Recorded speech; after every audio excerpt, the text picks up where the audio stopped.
ako, hanggang kay Toto lang. So magandang gabi po sa inyong lahat. Thank you. Ikaw kasi nag-alaga sa akin ng bata ko eh. Di ba? Ikaw nag-alaga. Nung natutulog ako, katabi mo ako. So yun, so we heard a lot of testimonials about my mother. So I think you can see na talagang isa siyang mabuting tao at mapagmahal. So lahat nakita natin na sinasabi natin magaling siya magluto, no? Pero hindi lang yun actually. So bata kami, so marunong, magaling din siyang maghanap ng sideline. Di ba? So nagtinda siya ng ice candy. Pag walang perang hinibay si tatay dahil talo sa sugal. So yun, tapos nagkukulog din yan. Kinulog ko si Tina nung nagkasakit eh. O di ba, nung natikos. So nagkaroon ng typhoid fever si Tina, kinulog na yun.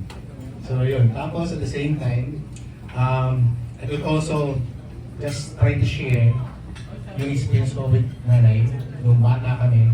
So doon pumunta kami sa nanay. So bawal nang lumabas na eh. So siya yung nagdadala ng pagkain. So pagka lunchtime, so kaya lang talaga niya yun. So she really made a point na hindi kami magugutom.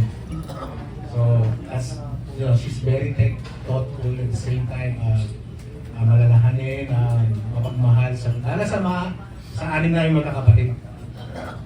Anim? Hindi mo pala, lima.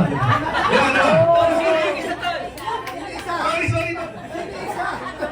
Meron ba? Sorry, slip of the tongue. Sorry for that. Lima na, baka magalit si tatay. Bumising yun. So, mali lang talaga akin. So yun lang.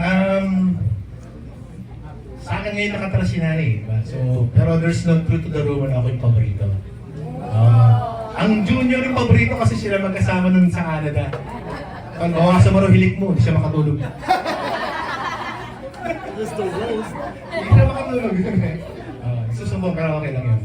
So yun lang, again, I would like to thank each and every one of you for coming over, and we really appreciate your presence here. It really means a lot to the family, especially with my brothers, kay Felix, no? So and then yung wala rito si Hector, so you should be thankful to Hector for all the support that he gave us, and also for Tina and Toto and sino pa ba?